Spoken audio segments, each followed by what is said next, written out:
Hello, fellow innovators. This is Patrick Emmons.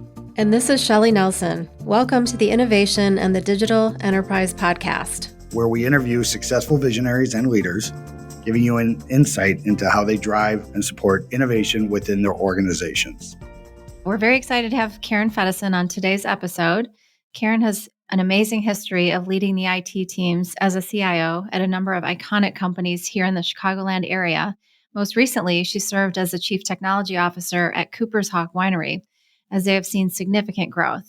Karen was also a finalist for the 2019 ORBIE CIO Award, as well as being recognized as one of 2019 Crain's Influential Women Over 50. Both Patrick and I are very excited about having her with us today. So thank you, Karen. Thank you for having me on, Shelli. So speaking of Cooper's Hawk, I'd love to jump right into that and hear about your story there. Yeah, Cooper's Hawk's a really interesting company. It's been around for about 14 years, really rapid growth. I think the original vision might have been a couple of restaurants. Last count, I think they're at 37 restaurants, and they open 6+ a year. So when I walked in, the IT organization was very much a reactionary group. Wait till something breaks, resolve those issues. That was the total bandwidth of what they had, what they could do. So they didn't really kind of resolve issues into the future, kind of plan for different types of outages and scenarios. And so they were always in firefighting mode. And so that's pretty typical, I think, with an evolution from an entrepreneurial company to a mid-sized company, but they needed to embrace mid-sized company pretty quickly.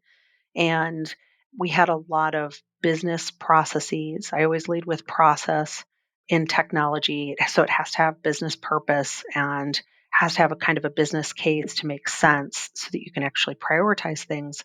And really looking at the way that we were being so reactionary and the opportunity for us to optimize and make some changes that got rid of some of these manual processes, redundant processes, was part of the early phases of what we did to make improvements for them. Sorry, I hope I didn't wander off. No, that's great. And I think the entrepreneurial environment, I think, is obviously unique in that it's very compressed and there's high risk. You clearly have to solve those problems. From your experience, having worked at large organizations that have similar problems, just not without that feeling like a stopwatch is going on, are there some things that you were able to do at Cooper's Hawk, some things that you brought to Cooper's Hawk that you had learned working in maybe more established, more corporate environments? Yeah, it's interesting. People will ask me what business vertical I work in. I've worked in a lot of different business verticals, but I consider that an asset because I've seen the way that, OCR technology has been integrated into financial services, and you can use it in different ways, but in similar technology solutions in manufacturing and hospitality. And so I really see the ability to move those pieces across between industries super helpful. A lot of the work that we did at Cooper's Hawk while I was there, everything from data warehouse, data lake to mobile application, was all about addressing these bigger needs that they had as an organization and preparing for the future. Something Eric on our last episode talked about was one of the facets that he thought was an important aspect for leaders. And I think entrepreneurs and intrapreneurs is having robust experiences. You mentioned the different industries. Mm-hmm. And I think that's very compelling. I think it's great that people see that and do some cross-training and are there things that you've done? I was speaking with somebody today where they were talking about creating a relationship with other companies where they could swap resources. So they've got somebody who's got to a certain level, but they don't have the next level for them yet. So they would trade that person to another company, and then they'd get somebody in return that would be a better fit. I think that's a great strategy to create those experiences. I don't know how that gets executed or if that's possible in many organizations, but are there things that you do with your employees to help get them more exposure so that they're learning, so that they're growing and you're developing your leaders?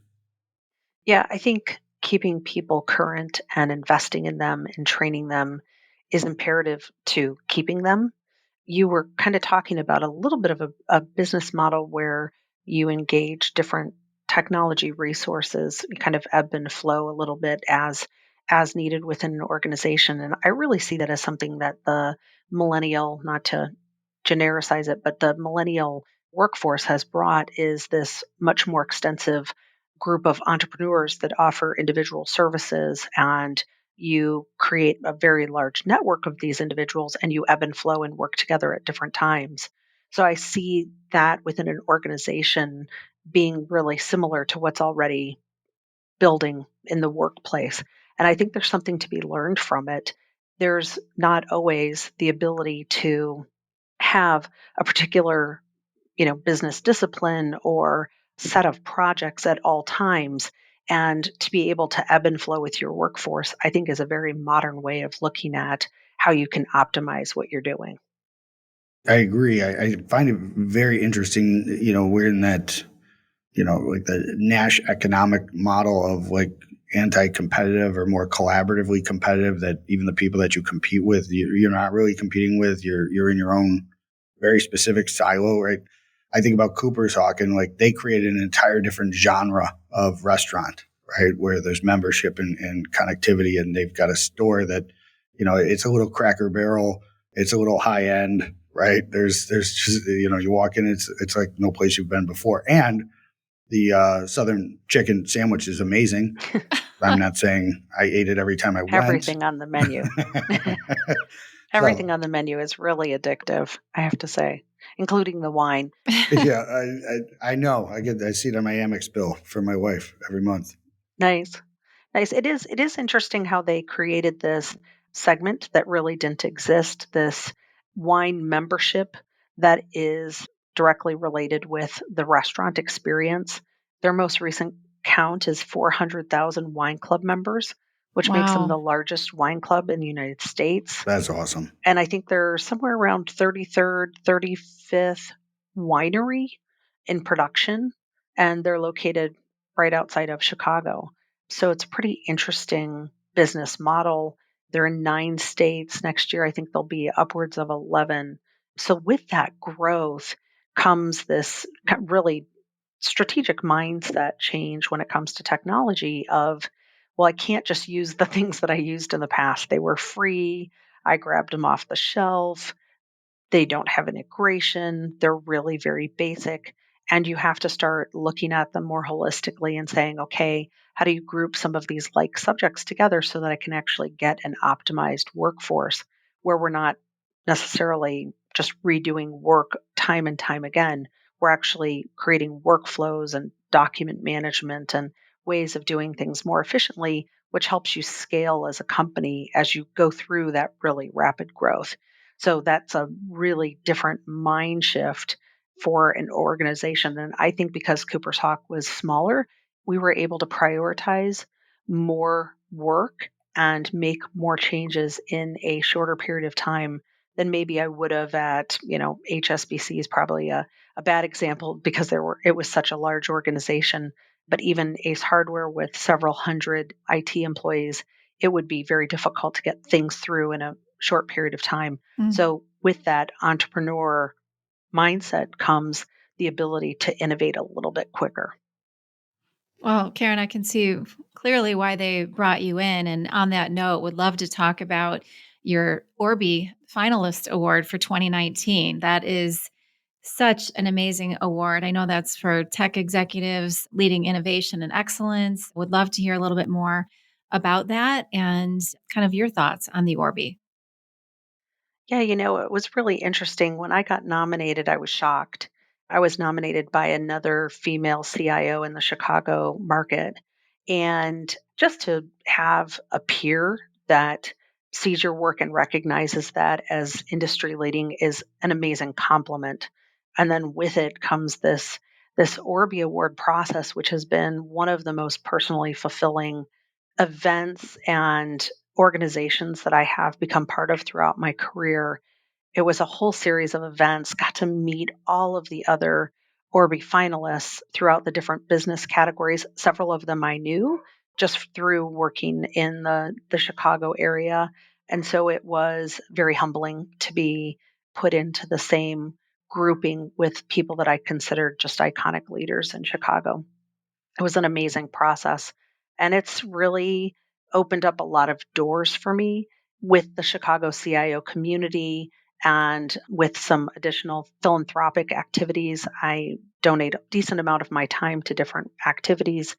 It's really helped broaden my capabilities and given me a wider group of CIOs that I can talk with and pick up the phone and gain some of their leadership and experience and business savvy. And it's been an amazing event for me this year.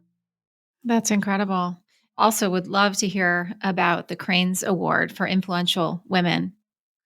So when I was nominated for the ORBIE Awards, the marketing firm for Cooper's Hawk picked it up and they contacted me and said, "Hey, listen, Cranes has this additional recognition that we wanted to submit you for." And here I had been working on kind of essays and things like that for the Orbies, and I provided them with a collection of my write-ups for the ORBIE Awards. And 2 weeks later, I got published as being one of the most influential women in Chicago in technology, and I was just beyond humbled. I love what I do, and being part of these different organizations and getting paid to do something that you love, that you're really passionate about, it gives me an absolute skip in my step every day when I solve a problem, when I come up with cost savings, when I help an organization to achieve like that next level of capability or innovating in some way, a new location, a new type of technology that's being rolled out. It is an absolute privilege to be able to do that and to be able to do it in a peer group of just amazing people in Chicago. That's really awesome. And I think and I know, Karen, I've only recently met you, but I can tell you're a very decisive person, very direct in your communication. And leaders obviously have to seek conflict, right? What I find interesting is, you talk about the fast environment, the entrepreneurial environment, where there's really not a lot of time to, if you've never been in an organization, and the fastest growing organization I've ever been in grew at like 40% year over year for like 3 years. Mm-hmm. And what you did at Cooper's Hawk is significantly higher than that. So I have a vague concept of what that may have felt like. I don't think a lot of people have had that experience of, things are moving so fast. To move from that problem focused to solution focused, to start being strategic, while at the same time, it's not just putting out fires, it's putting out fires that keep multiplying, right? It's not one fire, there's 12 fires, right? And now you've got all of this instability, and at the same point in time, you still got to drive through it. So I've got kind of two parts to this question. The first part is, as you're moving through that, moving from problem focused to solution focused, how do you engage your team? Do you focus on specific people? What are some of the things that you did to be able to do that? Because you could start out with a quarterly plan or an annual plan, but that's not true, right? Right. 40 minutes after you leave that meeting, things are going to change. That's some pretty unstable ground. Yeah. So when it comes to solving problems, I actually think my team and a lot of the staff within the organization, whether it's within corporate or restaurant or retail location, a lot of times they know what these problems are and they often have innovative ways of solving these problems. So I love to put together contests and submission boxes. When I was at Cooper's Hawk, we were taking in submissions for innovation and ranking them kind of against each other and coming up with some proof of concepts to make some improvements for member relationships that were happening or for, kind of enhancing the existing relationship that you have with your members, like the mobile app. And that was really our key focus was, how do you come up with what those ideas are? And so empowering everybody in the team, I spend a lot of time with my teams one-on-one with people. I'm not very hierarchical at all. I allow hierarchy to exist for kind of work assignments and things like that. But when it comes to relationships and having direct conversations, I don't like to play the telephone game. So being able to sit with somebody and have coffee and then debrief their manager, hey, by the way, we met.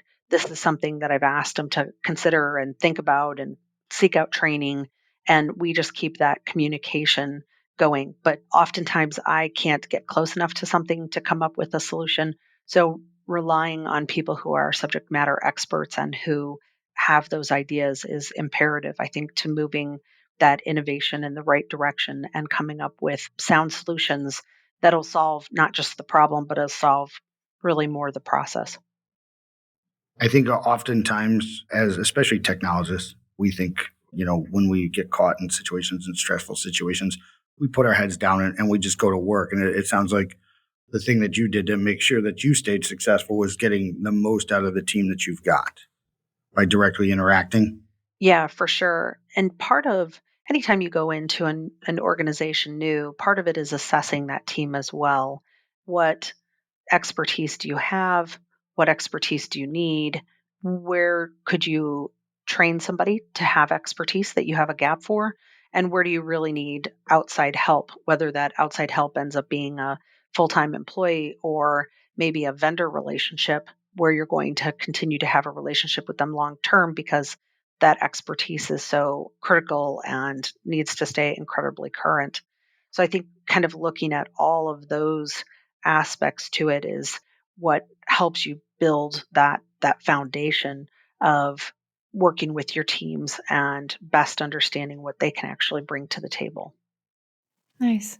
And Karen, I know you're so great at building relationships and you've got so much, trust and integrity. And when you don't have those reports close to you, for example, you've managed global teams, how do you operate in that respect? And I know a handful of years ago, you actually lived in China. So you've got the global experience. Curious if that maybe changed the way you managed global teams as well.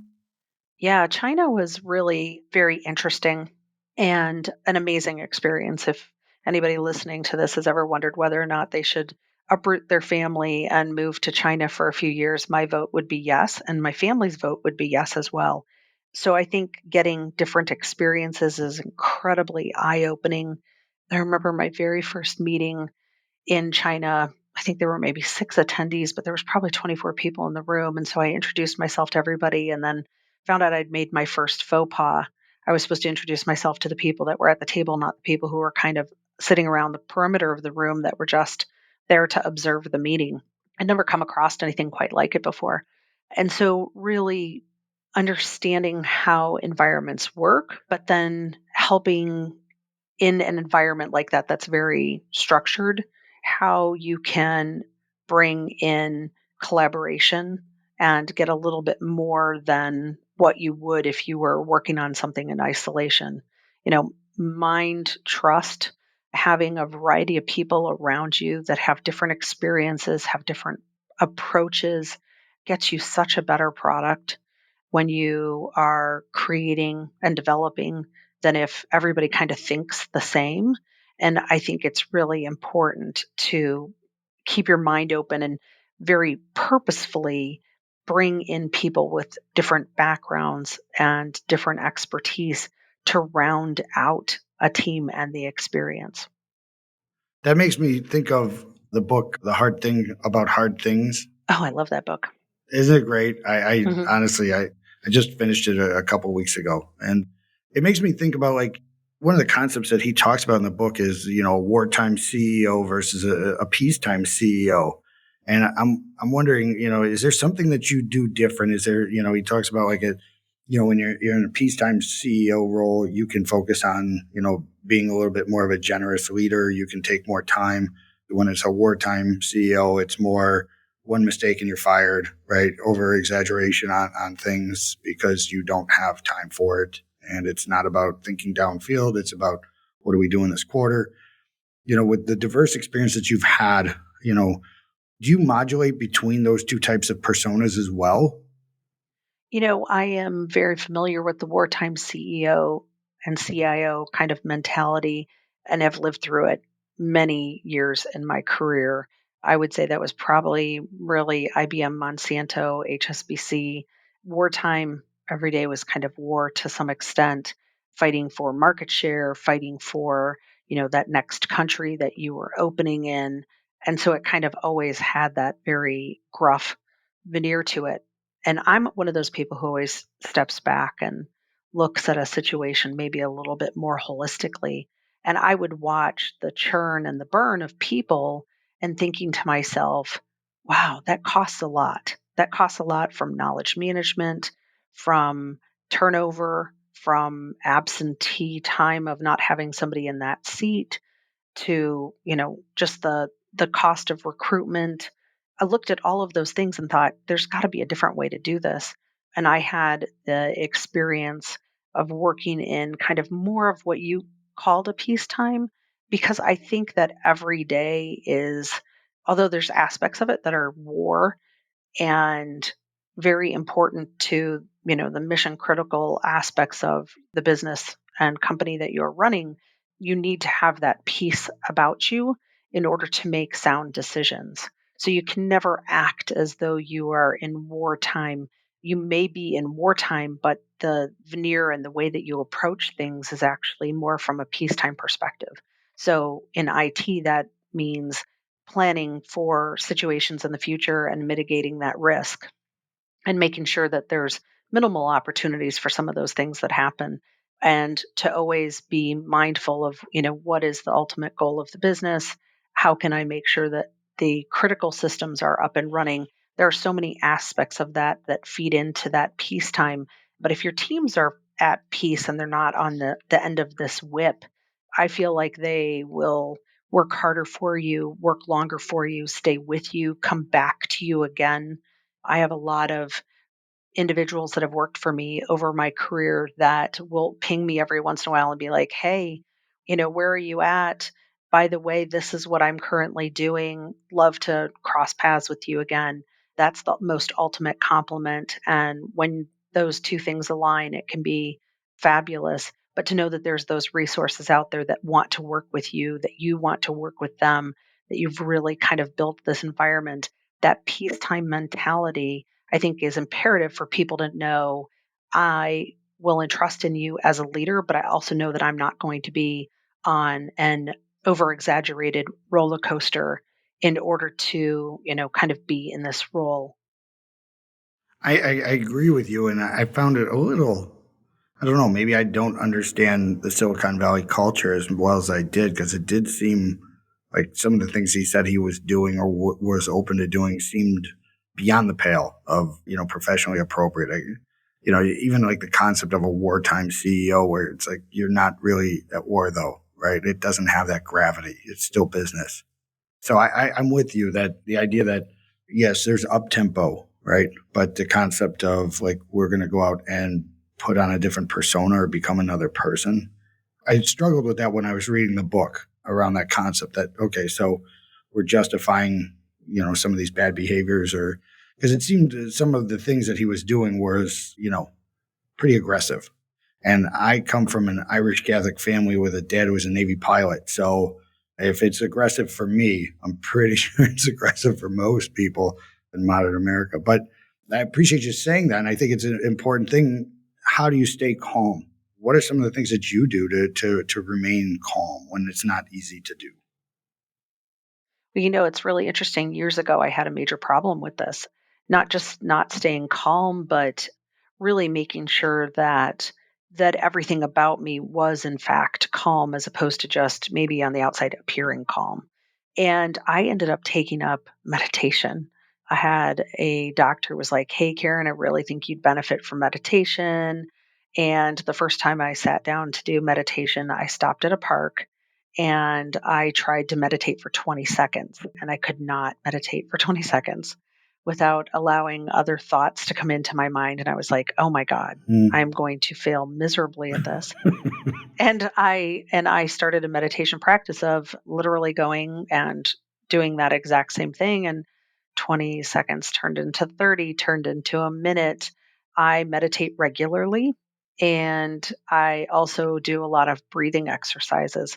The people that work around me in the office, they know this about me because they'll come across it. I'll have, times where I stand up and I'm doing stretches, or exercising or taking a walk or doing mindful meditation, things like that. They're not long, extensive things. They might be 3 minutes here, 4 minutes here, but I do those things and I encourage other people to do those as well. Just when I was working at Cooper's Hawk, I had 2 conversations with people on my team who were like, "Oh my God, you meditate? Okay, teach me how to meditate." And it was something that they themselves had thought about, didn't really know how to get started. There's some great apps out there that can kind of help you through those things. But that was kind of the first place that I started was with meditation. I also am able to, in the midst of kind of chaos and things like that, just say, okay, hey, stop. Let's get on the same page. Let's talk about what we know. Let's talk about what we don't know.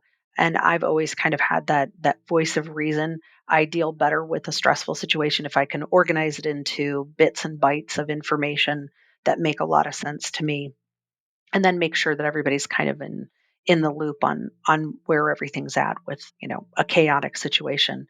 I also think that sleep and exercise are very important to your life. If I'm not going to get a workout class in, then I am going to do at least a mile and a half of walking a day. So I really try to put forward and put these things into my life. When I didn't focus on this, my health suffered, my stress levels suffered, and focusing on these things has really helped me in all areas of my life. I went to the Human Performance Institute, which is a Johnson and Johnson class basically. I went last year and it's about finding the right balance, physical, emotional, mental, and spiritual in you. And if any of those areas are out of whack, it makes it harder for another area to stay in balance. And so it was all about coming up with what is your mission statement? Who do you want to be as a person? And then how does this play out for me spiritually, physically, emotionally, mentally, and kind of pulling all of that together. It was a really interesting process and has become something that I reiterate regularly for myself. I rewrite my mission statement once a month and I look at the things that I'm actually doing. How am I contributing to my plans, to my mission? How am I personally? How am I professionally? And go through that process. Personal mission statement. hmm Got to know what that is. I think that sounds like a little secret gem there that we got to pull out. So the personal mission statement is about pulling together all of those aspects about yourself that are incredibly important. So, for example, I have 6 qualities that I aspire to include in myself every single day. And knowing whether or not I was kind or considerate or I did something that was for my spiritual self, just being able to keep track and know that I'm contributing to that long term mission personally and professionally is how I stay on track in building myself for the future.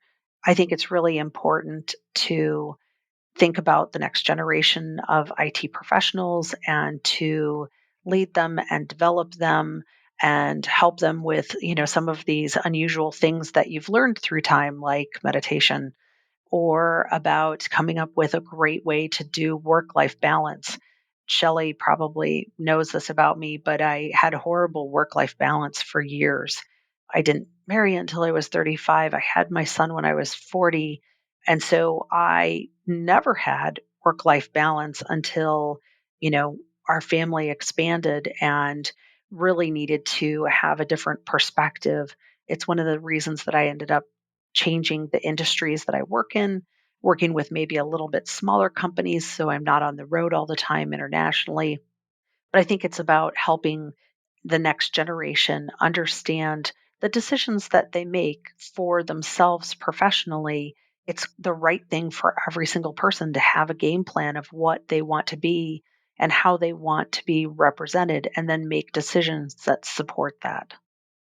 Karen, I'm curious because obviously technology is always changing, but curious when you think back to your earlier career years, what do you think was the biggest challenge for IT professionals versus what that outlook is today for the next generation?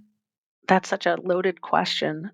because I tell how old I am by some of the things that I'll say. So in those early days, the concept that we were going to do business over the internet was absolutely shocking to people. You know, internet had been more educational, research based.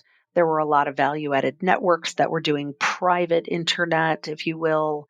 And so, just this whole concept of we're going to actually connect everything, I think was really hard for people to get their minds around. Fortunately, there was this Y2K thing that came in and was incredibly distracting. And I think, anybody who kind of survived through the Y2K era, we learned a lot about planning for the future, not over exaggerating concerns with projects. That was a very interesting time. So I think the leaps of technology back to when I originally started, it felt very fast. Just in the, probably first 10 years that I worked in business, we went from not using the internet to using the internet for everything. Now, the speed is so much more significant. It is happening at a rate that I cannot even quantify. And what I find is that I have to be very flexible to allowing this just constant barrage of technology and innovation that is in front of me. I can't ignore it, and there's so much of it, it's sometimes easier to ignore, but you can't ignore it because you really need to kind of keep abreast of how fast the marketplace is changing and how you could actually bring some of that technology into your organization in a way that maybe wasn't necessarily planned for or wasn't a priority that was significant but had a really good significant lift to it. Shadow IT for years was listed as kind of, this big bad subject. And, anybody who was committing shadow IT shouldn't be allowed to within organizations. I grew up in technology that, really felt that way very strongly. And I had somebody on LinkedIn who presented a different point of view to me years ago about treating shadow IT like an innovation pipeline where, these people are kind of working on behalf of IT with not really much of a budget. And we're going to see how far they can kind of go with some things. And I loved that glass half full approach to just technology and innovation and how organizations ebb and flow with each other in looking at that shadow IT as a pipeline for innovation that you could use to create proof of concepts and continue to change and evolve your organization. Obviously, I think that's a fantastic opinion since I used to be shadow IT. I love shadow IT now. I just try to find out that it's happening. And I think that's the really important part of it is knowing that it happens and recognizing it and understanding why marketing's my favorite group that always ends up with lots of shadow IT, understanding what the business issue is that's causing them to go that direction and seeing whether or not, can I help? Can I help you find a good service? Can I make sure that the service that you have is actually really sound and, you're not going to have to lift this up and rip it out in a year, those types of things. And so I think partnering with teams that feel like they can't get their technical issues resolved without going out and doing something on their own, I think partnering with them is the most important thing that you can do. Again, I go back to that whole non-competitive space of, I'm a vendor of sorts. So when I work with my clients, I expect for them to be looking at their customers as well as part of the same ecosphere of the more that they interact with their customers, the sooner they're able to build the products that they want, which then that just creates a value stream for everybody of like, let's just get rid of this idea of like, for me to win, you must lose. And how is it that everybody, there's a confluence of like everybody's going to win? How do we create more value for everybody? I having been internal IT as well, I remember loathing the shadow IT guys who got the plum projects and they bring in the, insert consulting name company here. I think we all know, well, especially back in the late 90s, we know who that was. So But it was, they'd show up and they'd get the great projects, and here I am doing maintenance and repair stuff. And it's like, wait, am I not your employee? And I think that's part of the challenge. I was speaking with somebody just the other day where they had outsourced the development of their core application, which I would never encourage. I don't think that's a good decision, because at some point you're going to return that organ back to the body. And I just think the rejection potential there is just too high. So the collaboration. I love that analogy. Well, but isn't that it though? I mean, like, you think about it, like, Yeah. People have to maintain and support it and love it after it's returned. They have to agree with those decisions, right? No, I was just going to say, I don't like IT organizations that are set up like that. I want the work done, right, as a leader, but I also want my people developed. I want them to raise their hand and go, this is totally rote. This is not interesting.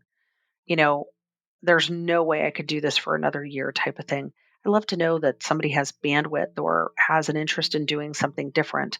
I like to automate, repetitive things all day long. Let's get to the real core of the work that needs to be done, as opposed to kind of keeping ourselves busy with some of these non-value added activities.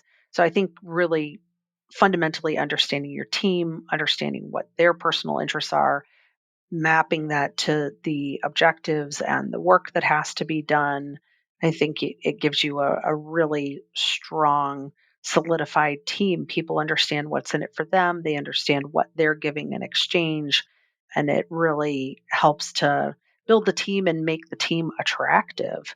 One of my responsibilities as a CIO is to manage my brand and to make sure that my technology teams are attractive, so that when I am recruiting for a position, I get the best that I can get, knowing that a lot of them would like to come and work for me or work with my team, or we have a good reputation. And those are some of the things that they're actually seeking. Karen, it's obvious from this conversation why you were nominated for all these awards. Obviously, you're a tremendous leader, understanding how to stay in a strategic position, which when we started out, IT was not a strategic position, right? It was a cost cutting, it was cost control. It wasn't something you invested in. It was something you tried to drive the price out of or drive the cost down on. And clearly, you've made that transition, and probably because of who you've always been, and creating that strategic focus of that part of the business, I think, is one of the reasons why we started this podcast, is to share that perspective of, like, we all need to be focused more strategically on adding value to the people that we serve through customers or partners or whatever, and removing some of those rote, not value adding, right? So how do you get hands on the tools, doing things, adding features, adding things that people want instead of doing backups? Right, Right. right. I just the concept of, like, it's somebody's job to do backups, right? Where it's like, and it used to be mine when I was at Motorola. So I hated that job. I think with the proliferation of software as a service and just, the as of service concepts come across, you really end up with technology vendor partners that are an extension of your team, which is very different than how IT was, 10, 15 years ago, where you had people on your staff and they, built servers and they managed the operating systems and they did all these things, where now you don't actually have to have that expertise in house. I mean, if I work for a restaurant, my expertise is not server optimization. My expertise is getting members to have wine club memberships and to come into the restaurant several times a month. And so understanding what you should and shouldn't be the master of helps you determine where I need vendor partners. And it just continues to change and morph the way that you did business. So you're not going to be doing backups anymore. You're going to be outsourcing your backups to a third party that really specializes in those things. And then your team, as you kind of peel back that onion and take all of those really fundamental support aspects, now you take that development, which I agree with you, by core systems, I'm not going to outsource my development. I want my knowledge inside my company. I want that expertise.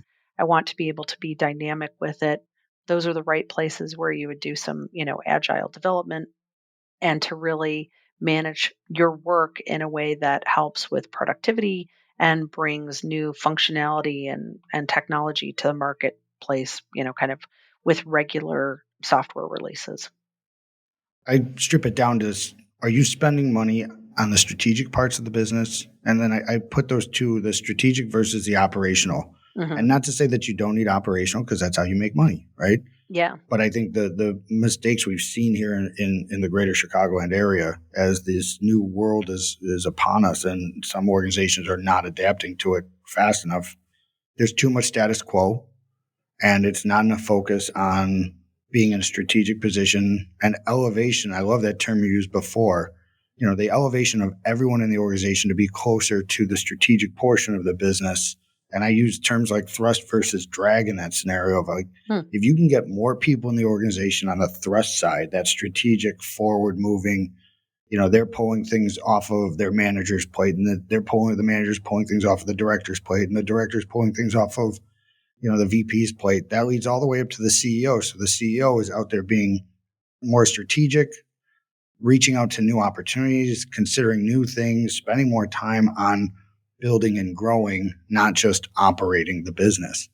What I find interesting is when even people, very smart people that I talk to about, yes, of course, this is what we want to do. We want to elevate it. And then they say, oh yeah, but the IT director really loves their servers and they really love doing backups, but they don't get that they need to be strategic. And then the interesting part is even people further up, when you have that conversation, like, yeah, but then what am I going to do with my time? And it's like, you are aware of what that answer is, but yet there's something hardwired in us as humans about that change that I think causes fear. And I'm not judging it on an individual basis. I think it's something that's inherent to us.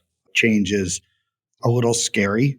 It's necessary, but I think there's something in that shift from that drag to thrust of like, okay, so I got really good at this and I don't know what that means. And I don't know, what are your thoughts about that? Yeah, it's interesting. I think there's some stereotypes that come along with that. So I worked for a company up in Wisconsin doing consulting for them. And one of the IT guys came to me and he was like, what am I going to do? I said, what are you going to do about what? And he goes, well, the server rack, there's only two things left in it. And I'm like, okay. And he goes, I don't know, well, go meet a customer. No, he goes, well, for so long, he's like, people are going to start questioning what I do. Now, mind you, he had started moving things to cloud hosted services and we'd increased the number of SaaS solutions. And for some reason, he had equated through his career his value with how many blinking lights there were in the server rack. And I said, I want you to know that if you end up with nothing in that server rack, that does not change, your role. And he goes, I think people are going to start wondering what we do. And so it was really interesting when you talk about change and resistance and shifts and things that have to happen. Those are some impressions that we've had for many years of, oh, I put my stuff in a data center. I have data center capabilities. Well, no, you don't anymore. And I, have information security. Well, actually, I have a third party that does that for me. So that whole mindset of how that's evolving is really morphing and changing technology. I think it's really a lot of fun to see it, and it's happening very, very fast. Couldn't agree more. I think we could have this conversation for about another 4 hours if given a chance. Because I'd really like to get into the whole legacy, because I think there's a history there and things that need to be unlearned around, the year 2008 to 2010, and just Gartner. We're just going to throw Gartner under the bus. I don't know anybody who works at Gartner, so, be mad at me. I'm fine. All right. So to wrap, though, on behalf of Shelli, I really would like to thank you, Karen, for taking the time to get on a call with us and to do this episode with us. It's an amazing background. I love that you were able to share so much about what you've done. And we also wanted to thank our listeners. We really appreciate everyone taking the time to join us. And if you'd like to receive new episodes as they're published, you can subscribe by visiting our website at dragonspears.com/podcast or find us on iTunes, Spotify, or wherever you get your podcasts. This episode was sponsored by Dragon Spears and produced by Dante32.